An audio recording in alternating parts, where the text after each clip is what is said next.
नमस्कार, आप देख रहे हैं देश का सबसे बेहतरीन इंटरव्यू शो सीधी बात और आज मेरे खास मेहमान हैं महाराष्ट्र के नए मुख्यमंत्री देवेंद्र फडणवीस।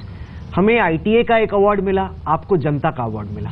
आपका अवार्ड ज्यादा मायने रखता है, लेकिन आपका तजुर्बा बहुत कम है मुख्यमंत्री साहब। नई नई नौकरी तो आपकी लग गई, लेकिन आपको लगता है जिन उम्मीदों से आप चुने गए, चूंकि आप इतने कम उम्र के हैं, सारे आपके कुलीग्स आपसे बहुत ज्यादा एक्सपीरियंस है, आप निभा पाएंगे इस जिम्मेदारी को? क्यों नहीं निभा पाएंगे सर, जरूर निभा पाएंगे। देखिए, उम्र मायने नहीं रखती, एक्सपीरियंस भी मायने नहीं रखता है। नहीं साहब, मायने रखता है जज्बा, मायने रखता है आपके अंतर्मन की ताकत और मायने रखता है आपका फोकस। जनता के लिए काम करने की अगर इच्छा हो तो कोई चीज आड़े नहीं आती। मेरे आड़े कोई चीज नहीं आएगी, मैं करके दिखाऊंगा। चवन की भी बड़ी अच्छी थी, उन्होंने कहा कि साफ दिल से करूंगा, मैं भ्रष्ट नहीं हूं। मनमोहन सिंह की भी इच्छा बड़ी अच्छी थी। बार बार नरेंद्र मोदी ने कैंपेन में कहा कि पूर्ण बहुमत दो, फिर हम चलाएंगे आपके लिए अच्छी सरकार। पूर्ण बहुमत तो आपको मिला नहीं। आपको लगता है कि एक हाथ जनता ने आपका पीछे बांध दिया? कि उससे क्या फर्क पड़ता है? जो बहुमत मिला उसके भरोसे चलाएंगे। देखिए, मोदी जी ने परसों मुझे एक बहुत अच्छी बात कही। मैं उनको मिलने गया था और मोदी जी ने मुझे कहा, देवेंद्र, सरकार बचाने के लिए सरकार मत चलाओ, जनता के लिए सरकार चलाओ। जनता सरकार बचाएगी, सरकार चली गई तो जनता वापस देगी। मुझे ये लगता है कि बस एक ये वाक्य जो है, इसके भरोसे मेरी सरकार चलेगी। जनता के हित में काम करेंगे, जिस दिन तक जनता के हित में काम करेंगे सत्ता में रहेंगे। जिस दिन ये परिस्थिति बनेगी कि जनता के हित में काम नहीं कर सकते, कोई नीचे खींच भी ले तो जनता वापस चुन कर देगी। क्यों और जज्बे के आधार पर सरकार नहीं चलेगी सर? हकीकत में आंकड़ों के आधार पर चलती है। आंकड़े आपके पास है नहीं। क्यों नहीं है? बार बार लड़कते जाएंगे, गिरते जाएंगे। क्यों आंकड़े नहीं है आपके? तो केवल बिल्कुल आंकड़े। आप खींच के जोड़ तोड़ के एमएलए लाए इंडिपेंडेंट्स, फिर भी 138 हुए। तो क्या फर्क पड़ता है? अभी शिवसेना से हमारी चर्चा चल रही है, साथ में आ जाएंगे। एनसीपी ने एब्सेंट रहने का कह दिया है, वो नहीं भी अगर एब्सेंट रहते तब भी शिवसेना हमारे साथ आएगी। मुझे ये बताइए, एनसीपी को कैंपेन के दौरान आपने कहा नेचुरली करप्ट पार्टी। आप माने जाते हैं बड़े ईमानदार आदमी, आप सोच भी कैसे सकते हैं फडणवीस साहब कि आप एनसीपी का साथ लेना चाहते हैं? किसने लिया एनसीपी का साथ? अभी तो आप बोल रहे हैं कि एनसीपी का साथ लेने को तैयार है। साथ लेने का अर्थ क्या होता है? देखिए, एनसीपी ने यूनिलैटरली घोषित किया कि महाराष्ट्र में स्टेबल गवर्नमेंट के लिए हम लोग एब्सेंट रहेंगे। हमने तो मांगा नहीं था, हमने तो मांगा नहीं था, हमने तो नहीं मांगा था। और अभी आप जल्दबाजी क्यों कर रहे हैं? शिवसेना से हमारी बातें अंतिम चरण में है। शिवसेना से हमारा गठबंधन होगा और निश्चित रूप से एक मजबूत सरकार यहाँ मिलेगी। जनाब, ये सीधी बात है। देश के व्यूअर्स की जो पकड़ है ना, बहुत पैनी है। बिल्कुल। आप कहते हैं कि एनसीपी ने अनकंडीशनली बिना शर्त के समर्थन दे दिया। अरे अनकंडीशनली बिना शर्त के राजनीति में कुछ नहीं होता फडणवीस साहब। बताइए, पर्दे के पीछे क्या डील हुई आपकी? जैसे जैसे हमारी सरकार आगे बढ़ेगी, हम आपके ध्यान में आएगा, हम व्यक्ति निरपेक्ष काम करेंगे। देखिए, जिसके ऊपर जहां कार्रवाई करने की आवश्यकता है सारी कार्रवाई होगी। एनसीपी से कोई डील नहीं हुई? हम डील करते नहीं है साहब, डील करने वाले लोग ही नहीं है। क्यों साथ दिया? उनको पूछिए सर, कहीं ना। अरे उनको पूछिए भाई। अरे हम डील करने वाले लोग ही नहीं है साहब। अगर डील करने वाले लोग होते ना, ये मोदी जी की सरकार है, ये फालतू सरकार नहीं है।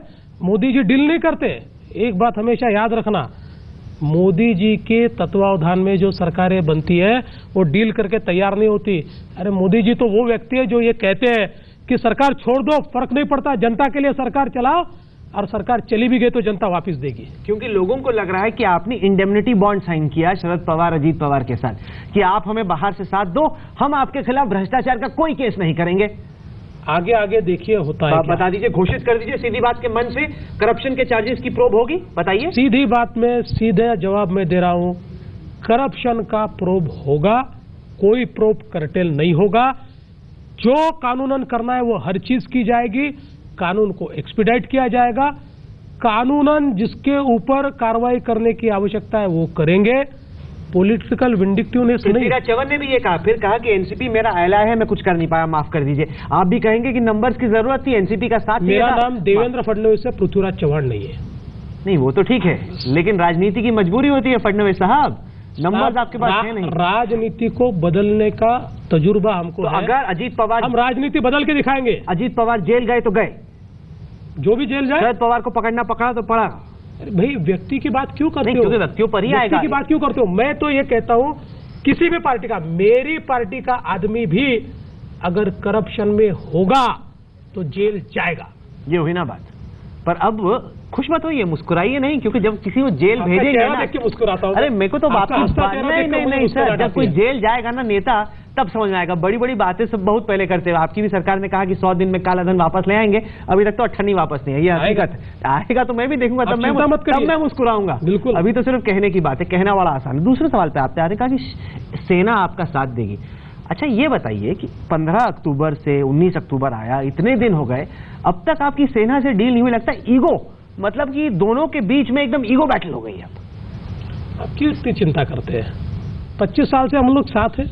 डाइवोर्स हो गया फिर तो? नहीं, डाइवोर्स हम डाइवोर्स कभी करते नहीं है। हो गया डाइवोर्स? नहीं, आप चिंता मत कीजिए, हम लोग वापस साथ में आएंगे और निश्चित रूप से आएंगे। जब इलेक्शन एक्सप्रेस के लिए मैं महाराष्ट्र में था तो मैं मातोश्री गया। वहां पर सेना के वरिष्ठ नेताओं ने कहा कि ओम माथुर और देवेंद्र फडणवीस में घमंड बहुत है और इसलिए हमारा डील टूट गया। आपसे बहुत रोष में थे। आपको लगता है जो पार्टी और जो नेता आपको खुद गरिया रहे थे कि आप में एरोगेंस है, घमंड है, वो आपके साथ काम कर पाएंगे? देखिए, शिवसेना भी जानती है और महाराष्ट्र का हर व्यक्ति ये जानता है कि देवेंद्र फडणवीस के ऊपर कोई भी आरोप लग सकता है, पर एरोगेंस का कभी लग नहीं सकता। घमंड ये हमने कभी सीखा ही नहीं है।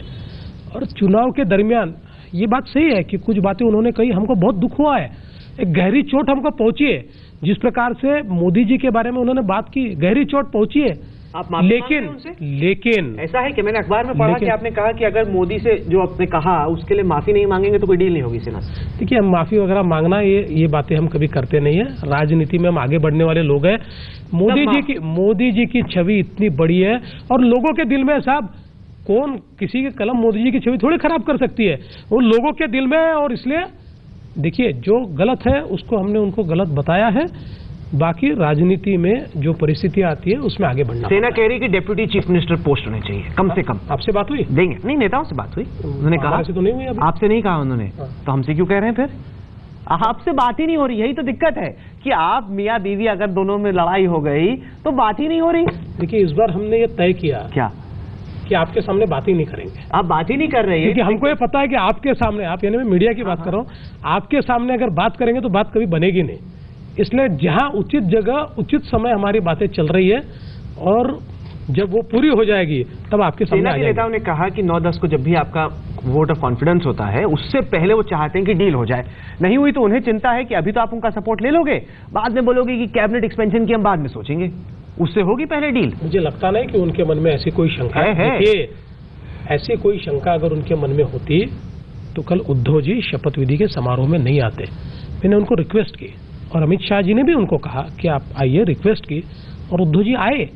देखिए, जब ऐसी परिस्थितियां होती है कि विश्वास ही नहीं है, ये होने ही नहीं वाला, ऐसे समय वो आते नहीं। जब वो आए हैं तो हमें पारस्परिक विश्वास तैयार हो रहा है।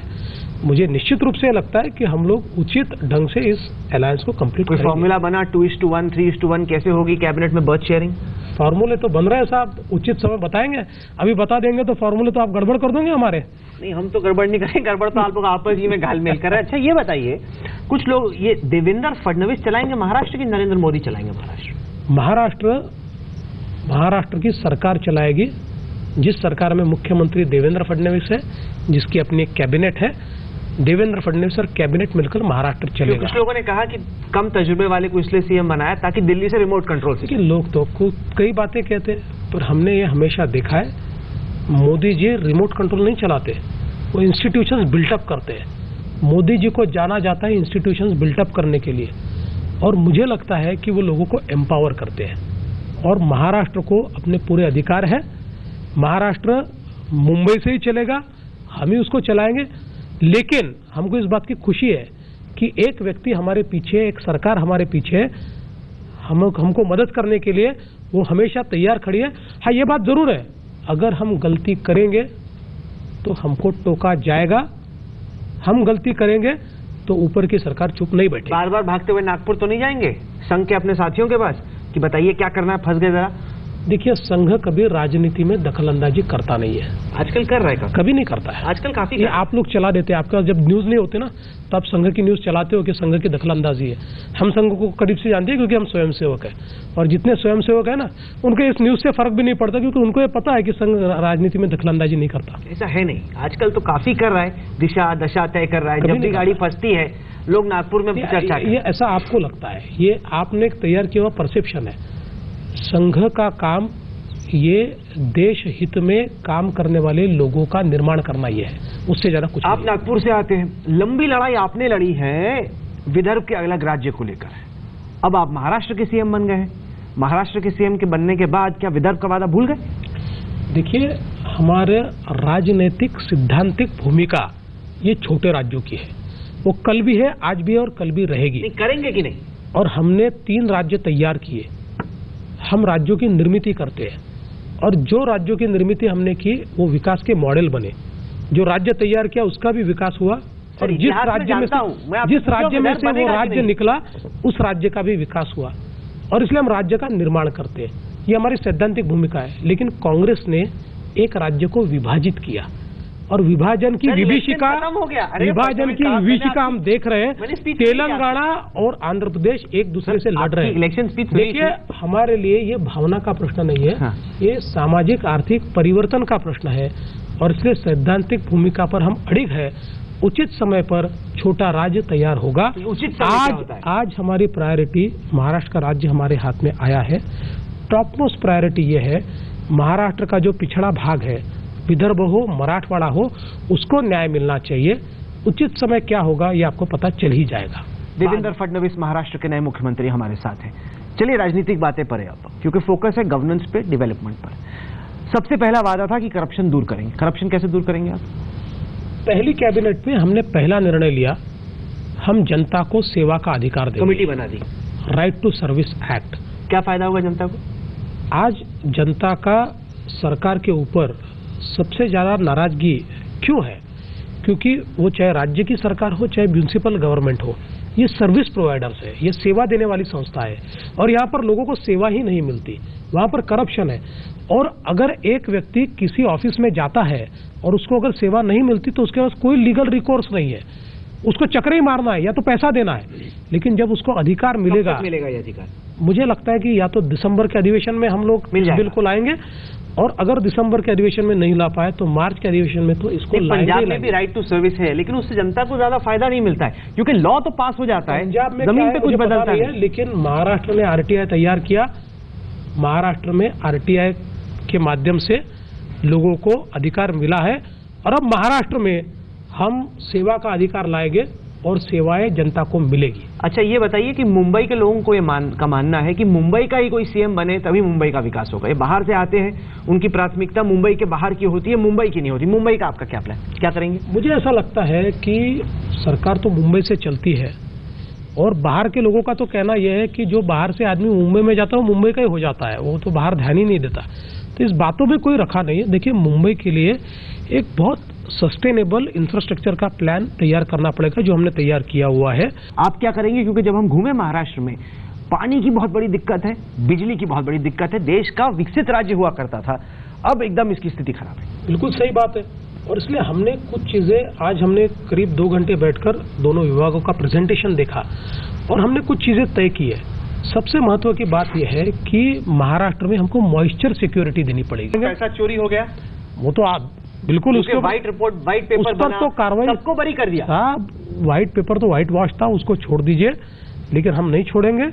जनता का पैसा जिसने जिसने जहां जहां खराब किया है, खाया है, भ्रष्टाचार किया है, ऐसे हर व्यक्ति पर कार्रवाई होगी। हमने इतिहास में देखा है कि जब लोग ऐसे पावर में आते हैं तो चीजें बदल जाती हैं, प्रेशर पड़ता है, पॉलिटिकल प्रेशर होता है। मुंबई में तो खास तौर से लैंड माफिया हो, इतने सारे तमाम यहाँ पर माफिया हैं, कॉर्पोरेट माफिया है, इन सबको जब आपको झेलना पड़ता है तब अच्छे से अच्छा आदमी बिगड़ जाता है। देखिए, मैं एक बात आपको कहता हूँ, महाराष्ट्र का जो मंत्रालय है वो एक ऐसी जगह है कि जहाँ सुई भी गिरे तो उसकी गूंज सबको सुनाई देती है, या छुपता कुछ नहीं है। और इसलिए मैं ये मानता हूँ कि कन्विक्शन से निर्णय लेना चाहिए। 4 दिन लोग आप पर आरोप लगाएंगे, लेकिन अगर आपने भ्रष्टाचार नहीं किया है तो 10 लोग आगे खड़े हो जाएंगे और कहेंगे कि इसमें भ्रष्टाचार नहीं हुआ है। अगर आप कन्विक्शन से निर्णय ही नहीं लोगे, ये डर से निर्णय नहीं लोगे कि मेरे ऊपर आरोप लगेंगे, तो मुझे लगता है कि स्टेट आगे नहीं जा सकता। आपको सेना का भी साथ चाहिए, एनसीपी का भी साथ चाहिए, तो थोड़ा तो कॉम्प्रोमाइज करना ही पड़ेगा। क्यों करेंगे कॉम्प्रोमाइज भाई? जो स्टेट के हित में वो करेंगे। हमारे नेता ने तो कह दिया कॉम्प्रोमाइज मत करो, अब क्यों करेंगे? तो ये थी देवेंद्र फडणवीस से पहली सीधी बात। ये कार्यक्रम आपको कैसा लगा? आप अपनी राय हमें ईमेल के जरिए भेज सकते हैं। हमारा ईमेल का पता है sb@aajtak.com। साथ के साथ इस कार्यक्रम को आप हमारी वेबसाइट पर देख सकते हैं, जिसका पता है www.aajtak.in। तो अगले सप्ताह एक बार फिर से मुलाकात होगी। तब तक के लिए देश और दुनिया की बाकी खबरों के लिए आप देखते रहिए आज तक।